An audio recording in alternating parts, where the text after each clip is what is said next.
Welcome to Forward Focused. In each episode, we're helping you take another step toward becoming an effective, well-rounded leader.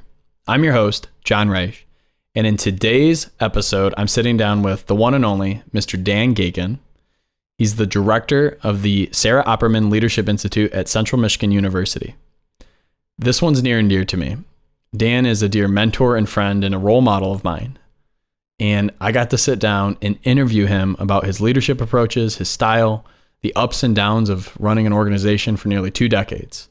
And most importantly, he shared how to get core values out of yourself and out of those around you to achieve their fullest potential. So without further ado, check out this conversation.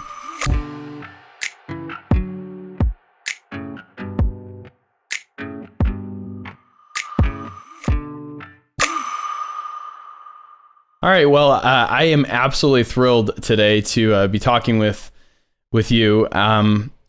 We got Dan Gaken here. If you think of somebody in your life, and if you're listening to this, I want you to think of somebody that maybe had a profound impact on your career, profound impact on your personal life. I mean, Dan, you married Haley and I. You are officiant. And for you, you're both of those things for me and my wife. And so I cannot think of somebody that I'd rather talk to about leadership in life than you. So Dan Gaken from Central Michigan University, thank you for being on with me today. Well, I'm excited to be here. John, you mentioned that, but I've worked in higher education now for 15 years. And what I'll tell you is I do this because other success is mine. You came into this program an undergraduate student. I got to see you mature. I saw that potential for both you and Haley. And to still be able to be involved with your life and get to see you out living those things that we hope that you would learn in our classrooms, that's the reward for being in this profession. So I appreciate the invite. I promise you the respect is reciprocal, and I'm excited to be here. Before we hop in, I always like to start with just tell us a little bit about who you are, where you're from, and how you got started, if you will. So I grew up in Bay City, Michigan. My parents were educators. And my entire life, I think particularly about my mother. She was a kindergarten teacher. She was a special education teacher. And I saw her come home from work every day exhausted, but knowing that she had made a difference. And I think that's where a lot of my values came from. And so when I was a high school senior, I was looking at all of those options. What did I want to do with my life? And I had, right, I'm a stereotype. I test well. I was thinking about all those things. Did I want to go to a top tier? Did I want to be at an Ivy League institution or a Big Ten school? And the truth is, I followed a scholarship and I followed a high school romance to Central Michigan University, which, to be very honest with you, was not my top choice. When I was here, I absolutely fell in love with being on a college campus. I saw people learn who they were. I saw them able to achieve their potential. I saw them answering big questions about what they wanted to do with their life and how they wanted to impact this world. For me, part of that was pursuing that goal of being an educator. I came to Central Michigan University and I was going to be a high school biology teacher. One of the most important things I learned was I didn't want to be that K-12 teacher. And part of that was kids scare the hell out of me. I have tremendous respect for folks that can do that. I did the first 2 years of that program. I found myself observing in a classroom and almost having an anxiety attack where I was thinking at some point, this mentor teacher, this educator will leave the room and all of a sudden I'm in charge. And I had no skill set to make that happen and make sure that those students could learn. And I felt very, very overwhelmed by that. I remember that year that I told my mom, Mom, I don't think I can do this. And one of the best things that she ever did for me was tell me, that's okay. You'll figure this out. I was worried, right? They were helping me pay for school. There was that concern of the response could have been, well, then what have we been paying these tuition bills for? But they sent me back to the university with the goal of learning who I was. And that's what college did for me, and it did for so many other folks. And I found that in leadership education. I want to highlight something here. So when you when you started being connected with the Leadership Institute, right? And of course, that's changed through the years here. Do you have a conversation that you recall, or a moment that you recall when you said, you know what, this is going to help me define or discover who I actually am? I have a few of those, and I think about my own growth and development that first year when I was a college freshman, and I think about being an 18-year-old, and you're developing your personal identity, you're developing your political identity, you're discerning your values, what matters to you.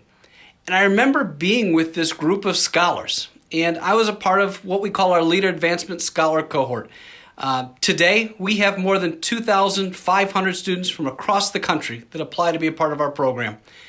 And I was part of the second cohort that went through that. And one thing that became very clear at my orientation was that I did not belong. I remember being in the Bovee University Center at academic orientation, and the students around me were cataloging all of the things that they had done. You know, they were captains of the football team. They were the class president. They were active in their church. They held a job. They volunteered hundreds of hours for causes.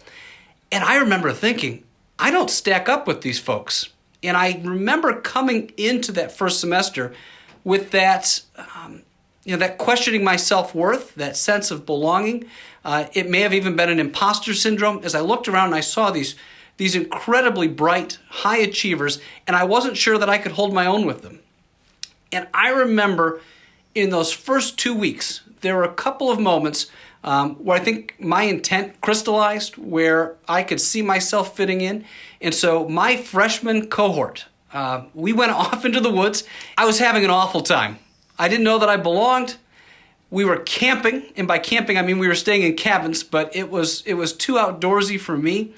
I remember that second day of our mentoring retreat because I was tired, I was cold, I had not showered, and I was wearing my eyeglasses. I wear contact lenses. But if you see me wearing my glasses, what that means is I had a rough morning. I either got up late, my contacts didn't want to go in that morning, and I was having a bad day. I remember looking at my watch that whole morning because all we had to do was get through the morning, have lunch, and then that bus would be there to take us back to campus. But our facilitator marched us out into the woods and laid down 2 pieces of rope and said, we're going to do an activity, and it's called crossing this river. I just remember looking at this in disgust because I'm thinking, this is not a raging river or rapids. It's 2 ropes in the dirt, and I don't want to play this game. But the rules were simple, right? Our entire team had to traverse this obstacle. There was a rope swing hanging in the middle of it, and the only constraints were we had to find a unique solution to get the rope every time we failed. And so the first try, right, we reach out, you grab the rope with a stick, everybody swings across. But the caveat was every person had to safely cross the river, or we had the opportunity to begin again. And we tried 3 or 4 times. Someone would throw a shoe at the rope. Somebody would climb up the tree and slide down the rope. And it got to the point where we had pretty much exhausted our options. And what they decided to do was that they were going to cantilever me out over the river. So in a group of 20 college students, and I don't want to say I was diminutive in my physical appearance or that I was somewhat nerdy or thin, but John, I wrestled 119 pounds in high school. I was the smallest student, male or female, in that group of college students in the woods. And so they elected me as their human fishing pole, and they were going to hold me by my legs out over this fictional river, and I was going to grab this rope. I was not excited about this. I was somewhat humbled by having been deemed the lightweight in the group that could grab this rope. And so my group is holding me by my thighs, arms wrapped around my knees, and I'm stretched out over this river. And I am 2 or 3 inches away from being able to grab this rope. But what I did was I took my glasses off, and I actually, with the temple of those glasses, hooked the rope, and my entire group was able to swing to safety. And in a period of about 2 minutes, that facilitator had transformed our group, because we ran out of those woods back to lunch, and I didn't tell a soul about this, but my entire group, by the time they'd gotten there, had told everybody in that lunchroom that I had devised this plan, that I had cleverly thought to use my glasses, and they were extolling just what a wonderful performance I had delivered, and I was on cloud nine. That one activity told me I belonged. It told me that I mattered. It showed my classmates that I had value. And from then on, I felt like I was a part of that community. And so that was a moment where I saw the power of leadership training and experiential learning. And whether I was going to be a K-12 educator, whether I was going to be a high school teacher, whether I was going to be a corporate trainer, I wasn't sure what my career path would be. I knew the value of leadership education in that moment. I love that. You know, in all the years I've known you, Dan, I think I've heard pieces of that story. Yep. I haven't heard that story in its entirety. That's powerful. And if I'm listening to this right now, I would encourage people to just hit pause and think about what are your rope and glasses story in your own path of development right now? Because we all have, and think about how you fundamentally started that story. The glasses are a symbol of not a good day, not prepared, whatever happened at the start of my day, I didn't get to the physical appearance that I desired to be. And those glasses, along with your intuitiveness and quick thinking, and I think desire to get back on the bus, yielded, that could be a pivotal thing that yielded a career trajectory, if you really think about that, because there's a potential, right? I don't want to put words in the mouth here, but there's a potential that Dan comes back from that retreat, potentially walks away from the Institute at some level, or doesn't have the zeal and passion to be as tied into it. And who knows how long CMU is your home, because I'm sure the sweetheart that brought you to CMU didn't necessarily last forever either, right? So it's a good perspective moment for, I think, our listeners to reflect on that and think about, where are my glasses and my ropes in this opportunity in a year that's been very challenging for a lot of people, right? John, I was all set. I was going to give this place a try. If not, that was a deal I had made with family members. Was Central Michigan University, by virtue of some scholarships and some awards, was a wonderful choice financially. But I was going to try it for a semester, and my plan was to be in Ann Arbor by January. But that was a moment where I made a connection that kept me here. Yeah, and I knew that was where that story could have gone, and that's why I wanted to reference that, because sometimes it's the littlest things that have the greatest impact. Let's shift gears here a little bit. Talk to our listeners about, what is this Leadership Institute? What is your role at CMU? If you were going to give us the, 120-second version on what's the purpose of it, and I do want to say that to this day, in its different ways, it's still a flagship program. Give our listeners a little bit of perspective on the impact this community is making. So in the late 1990s, we had a university president that put together a consortium of faculty members, community members, students, and charged them with a single idea. What is something we can do in Mount Pleasant that will bring students here that they can't do in East Lansing, that they can't do in Ann Arbor? What is something that will make our students fundamentally different? And the idea was to create a Leadership Institute. And so for the past 25 years, Central Michigan University has been the nation's leader in producing undergraduate collegiate leadership programs. Our programs have always been divided into 3 phases. I'll tell you that phase 1 is certainly the most developed. That's programs for our college students. Phase 2, programs for Michigan K through 12 schools. And still to this day, we'll have several hundred students each year that will either visit the Central Michigan University campus for leadership training, or that will travel to high schools and put together a retreat for varsity athletic teams, student councils, new student orientations. And then phase 3 is for mid-level managers, community leaders, elected officials. And we do that now in partnership here with the Mount Pleasant Chamber of Commerce. And so every other year I lead a 6-month course for community leaders. But certainly phase 1 is the heart of our program. We don't look at leadership as a position. We don't look at it as something that is elitist. We look at it as a lifestyle and something that everybody can do. When you walk across that stage as a Central Michigan University graduate, what that means is you're ready to lead. And what I want to highlight there for our listeners too, it's so important and pivotal to hear this. Leadership's not a title. It's not a position. It's a way of life. It's a lifestyle. And number two, when you're thinking about the way that you're living and the community that you're creating.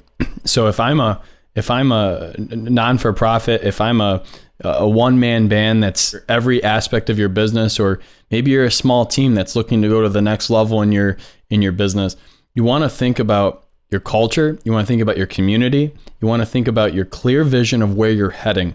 And I think you, Dan, and you won't be the guy that's going to say this, so I'm going to have to say it because you'll give the credit to the team, and duly deserved. And at the same time, there needs to be somebody with the vision. And this may sound silly, but I've always seen you as somebody that you're not the captain of the ship, you're the rudder.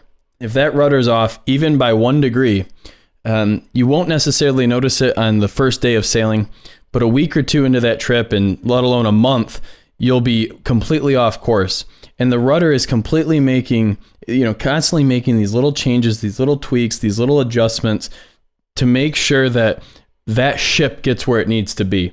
And that's something that you've always done in my experience with you. And I think if I'm an aspiring leader, whether I'm in leadership is followership too, right?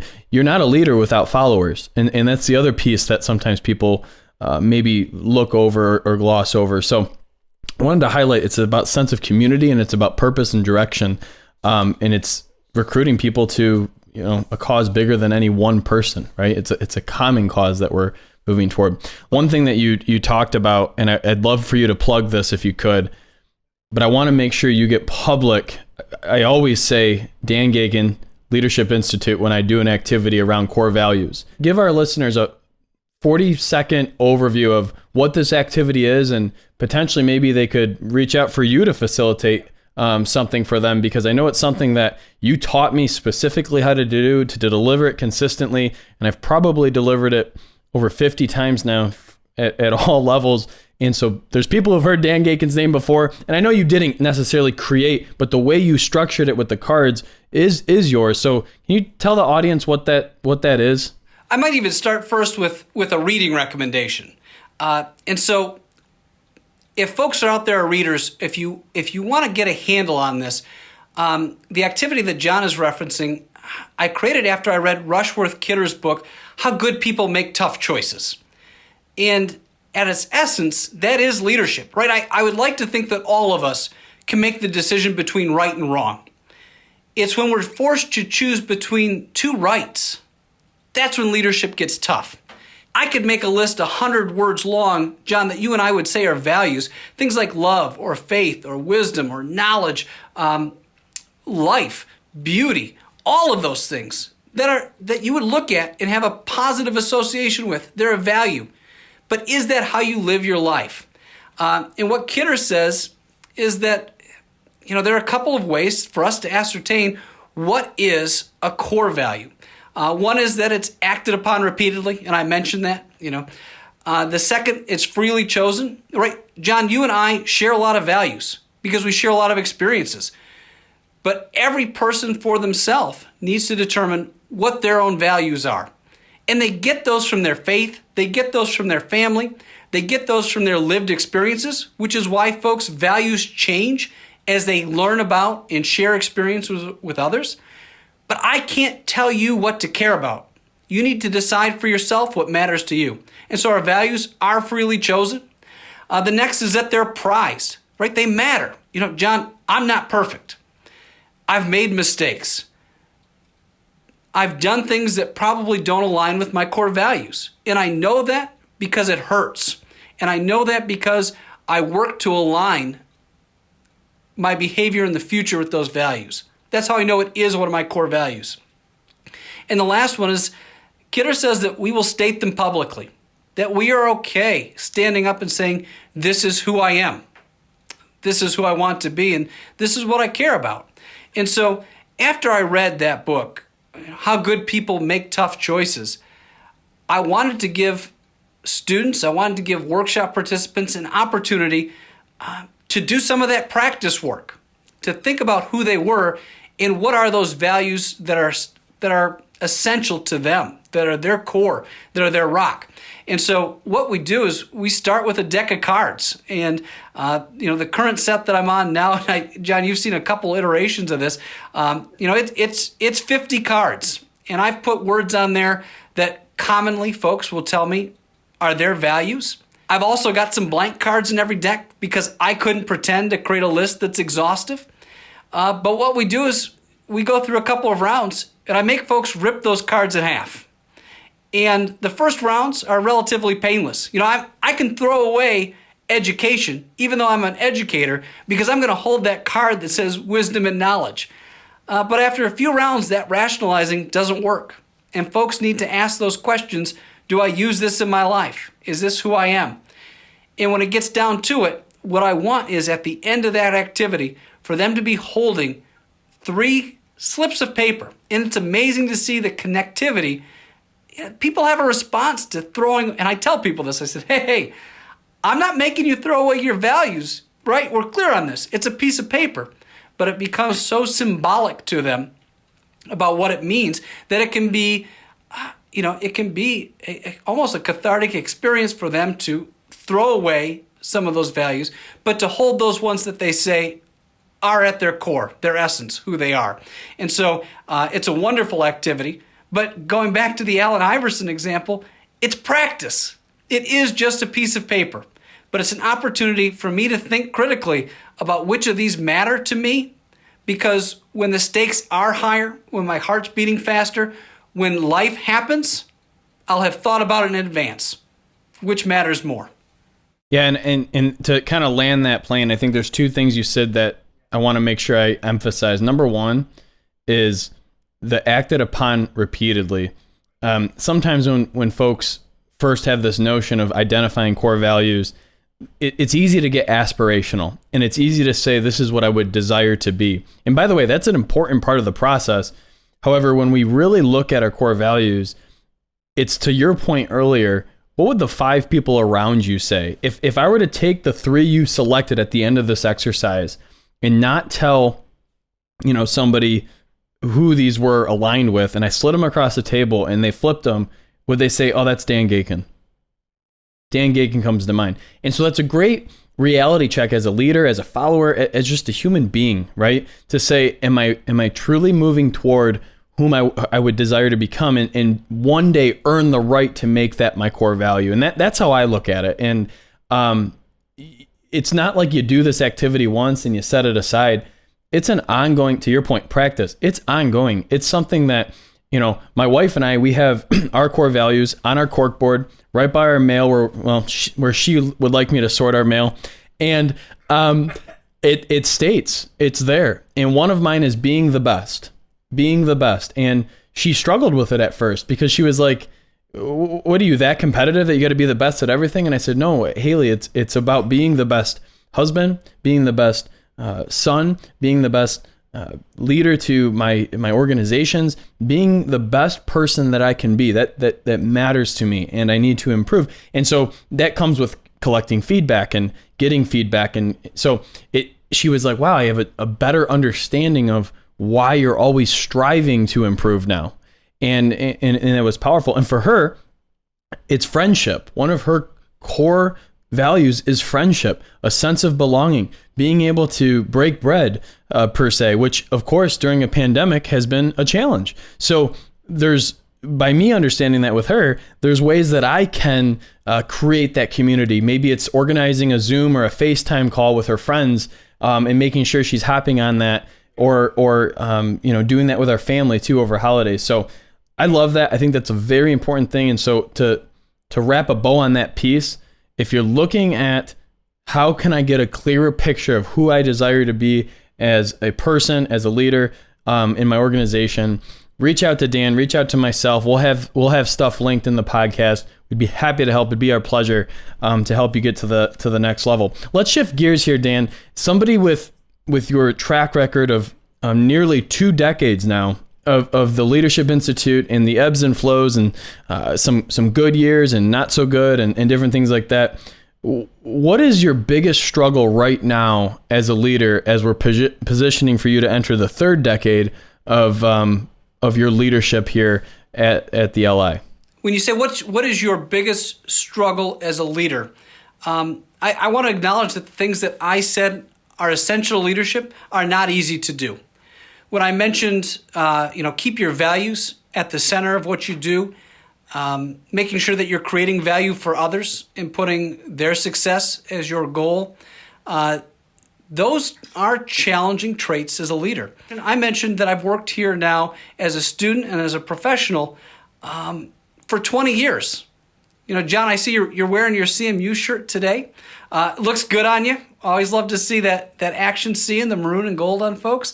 As we went through this pandemic, I saw an institution that I love make some difficult decisions. There were folks that I've worked with for a long time whose positions were reduced, people that added a lot of value to our institution that are no longer here. And I think about that's tested my loyalty. And it's made me ask that question. What am I loyal to? Is it a brand? Is it an institution? Is it a school? I'm a 2-time graduate of Central Michigan University. My entire identity and career is rolled into this. And so to call that into question, John, I'll share with you in early March, right? I received a letter from our university president that said I was an essential worker. As the university went fully remote, I stayed here on campus. I was the designee for our building. I was on campus alone for several months, maintaining our office, working with prospective students, and I was here in the office. 6 weeks later, I got a letter that said my position was going to be a part-time appointment. From essential to very clearly not in a few weeks. That was challenging for me.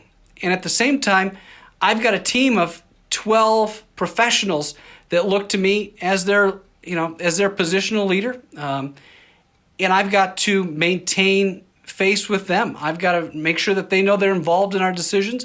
But I don't always agree with what the institution is doing. And so I say those things because when I tell folks, it's about being grounded in your values, that's not always easy to do. One of the things that we know is that in an institution that's the size of ours, unfortunately, information can be used as power sometimes. Who's on the inside of that circle? Who's making decisions? Or who knows what decisions are being made? And, we hear very often, that something folks value in leadership is transparency. That would be where I would ask people, are your actions following your word? If you say you're transparent as a leader, if I ask the folks that work for you, would they tell me that? And that's something I worked very hard to do throughout this pandemic. Even when we were doing budget reductions, those are my decisions as a unit leader. But I was not going to make those decisions myself. Although ultimately, to the institution, I'm responsible for that. We did those as open as we could. And that's sensitive because we're talking about personnel costs. We're talking about individual salaries and benefits and who gets what tech allocations and who gets what for their expenditures. But we put all that on the table, and and what you're going to find is, I think, sharing with folks what that process looks like creates trust. But more importantly, what I found is it generates ideas. We talk about creativity, and we saw that at a time where a lot of institutions were risk adverse or were trying to be conservative in making decisions. What we did here in the Leadership Institute was we put everything on the table. And by allowing others to see all of the moving pieces, to have that information, it allowed them to give me their best thoughts and ideas that I could not have gotten if we weren't that open and transparent through that process. And so even when we made difficult decisions, the folks that were impacted by those decisions knew that, one, I wasn't going to ask them to do something I wouldn't do myself. They knew the information and the constraints that I had when I made those decisions. And even if they didn't agree with them, they knew why that decision had been made. And that went a long way to me building trust and earning respect from my team. Yeah, and I think as we get toward the wrapping our conversation today, I think the key is that you just hit on is when folks are a part of that process and they understand that They may not always agree with where something may end up. They may not always agree with, how something impacts them. But if they were a part of the process to get there, back to the analogy earlier, I wouldn't fly in April to Florida. I would potentially drive if I had to, and I had a family member that needed help, right? And so being a part of that process to get where you need to be, and that's what you just described. And so if anybody's listening to that, I want you to go back and re-listen to that piece, because I want you to hear him specifically talk about involving at every level people to be a part of your process so they can understand and have, I don't want to say a peek behind the curtain, because there's no curtain. It's truly, this is where we're at. And the other thing that I wanted to highlight from what he just shared, he made a decision after the fact finding, after the conversation, and after thinking and reflecting on that, he made a commitment. And he did so before an institution did. And so if you're thinking about how does that apply to me in my everyday, whether it's personally or professionally, it's about doing your due diligence, involving people to be a part of the process, and then once you have a decision you've made, having a standard, have a line in the sand that you've drawn with the understanding that you're going to consistently be keeping your eyes peeled and looking around for, is there any changes to the plan that we've committed to that must be made for us to continue to be forward focused? And that's the key. And yes, that was a plug.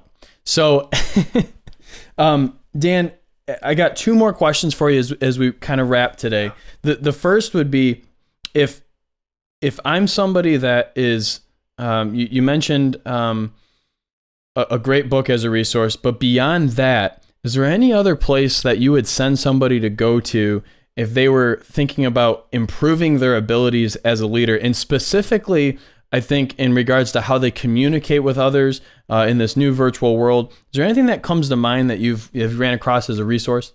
John, you already mentioned this, the community organizations, right? There is no better way to build your leadership capacity than to do it for your community.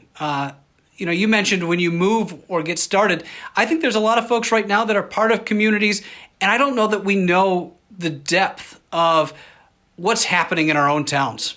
I would say, here in Mount Pleasant, Michigan, I was a member of the Board of Trustees for Gratiot and Isabella County United Way for 6 years. There was no experience that I've had that showed me as many facets of our community. Right? When we were talking about meeting basic human needs, we were in with nonprofits that worked with hunger and homelessness, that worked with folks helping to meet basic needs in terms of utility payments. We were also in schools talking with teachers about what they needed in their classrooms and what kind of resources could help their students.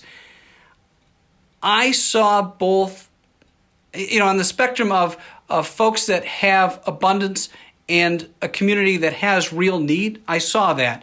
But what I also saw was just the depth of talent in our community.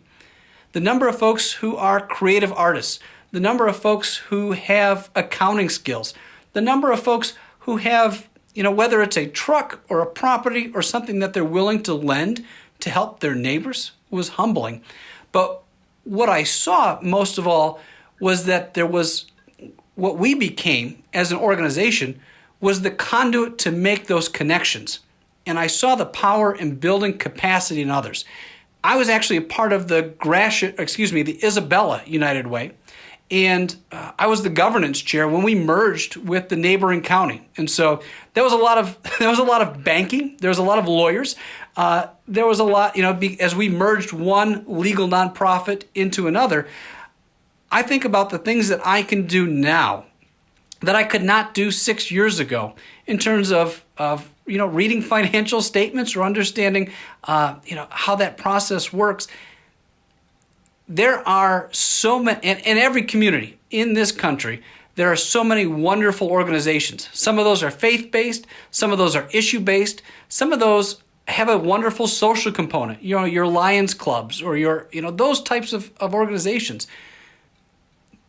And I know sometimes we're reluctant or we're hesitant to reach out because, whatever those barriers are for us, what I can promise you is those clubs would love your talent. And so, there are professional organizations.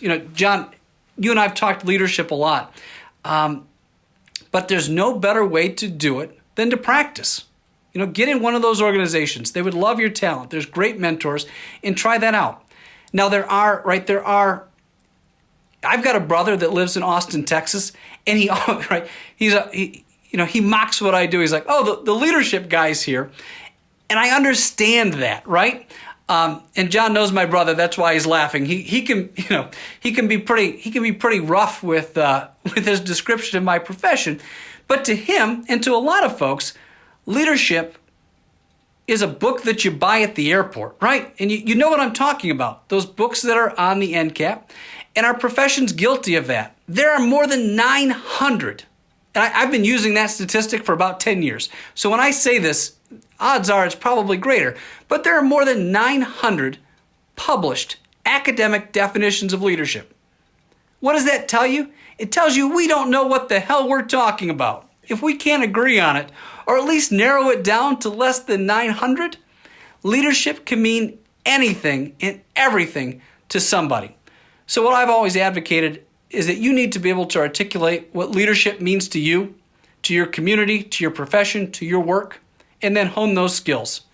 I do have some maxims, some things that are essential to all leadership, and those are the things we've talked about today. That leadership is values-based, that you know who you are, that it's based in integrity, that it's about a continuum between leader and follower. But I really don't think there's a better way to grow that capacity than to join a community organization and put it to work. I love that. That's absolutely phenomenal. And again, just another reason why, you're somebody that I aspire to be and to partner with and work with and continue to have in my world, because I can honestly say that Dan Gaken involved in my world is a better future version of myself. And that's a powerful thing to reflect on and to really understand and feel and know. So thank you for that. My final sort of thing for you is really just a free-for-all for you. What's next for Dan? What's next for your community, the people that matter to you? What are the next 5 years, 10 years look like? That's a big question, and you may not have an exact answer, but what's next? I've often been asked to apply for assistant dean of students or assistant vice president roles that are that next logical step in a career in higher education. I don't know that I want to do that.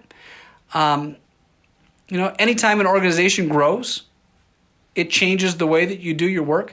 And John, you mentioned, a few years ago, one of the greatest honors of my life was at your wedding that I got to be the officiant. And both you and Haley are people that I care deeply about. Those are the kind of relationships that I get to build with students in this role. The next role that I have can't promise me that I'll be able to do that. And I don't know that I'm ready to give that up yet. This year I launched a small business of my own. I now have a photography business, and it's done fairly well in this year. During the pandemic, I found that I'm talented at photographing weddings. More importantly, I sold a lot of artwork to banks. That's if you go into St. Louis, Missouri, right? As nobody, a lot of the local banks now have purchased metal prints of St. Louis train stations that are on display in their banks. I like doing that. Is that a career? I don't know. And so, John, when you say what's next, what's your 5-year, your 10-year plan? We gave ourselves a 5-year extension to make a 5-year plan.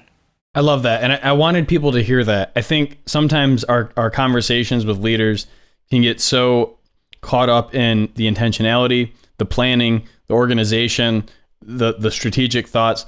And I don't want to kind of, give it away, but there's the other side of that. It's like, I don't know, and so it's okay. And as long as you're making time for yourself and your core people to have the conversations about, are we still okay with being okay? I think that's critical. And you talked earlier about how busy we are and we are being pulled in different directions, and making time for yourself, having an appointment for yourself. People tease me on my calendar, 30 minutes, no more than 60 in a given day, in a work day. I actually have breathe on my calendar. And people that they just tease me, they laugh at it because I protect that time as fiercely as I possibly can. And by the way, I rarely get the full 30 minutes, but I usually get about 20, maybe 15, and it's a reset. And it's a how am I showing up today, and what do I need to do differently? And by the way, what messages need to get out today? And right, so there's some logistics and function there too, but it really is that reset. And I would encourage everybody to do not only a reset in your workday, a reset in your life, a reset with your core people, your partner, your family, any other colleagues that you feel are fundamental to that analogy of the ship getting to where it needs to be. Dan, it's been an absolute pleasure. I've really enjoyed it. We could probably talk another 2 hours, honestly.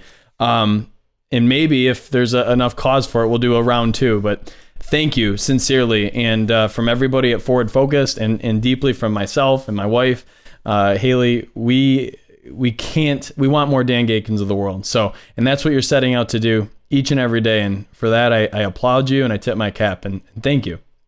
I enjoyed the conversation. Appreciate the invite. Thank you. I want to thank Mr. Dan Gaken again for leaning into a conversation that sometimes we don't have enough of them, right? Talking about our values and talking about how we can get the best out of ourselves and show up for the people in our organization. If you found value in today's content, please be sure to subscribe so you never miss a lesson to be the leader that you deserve to be. Until next time, lead on.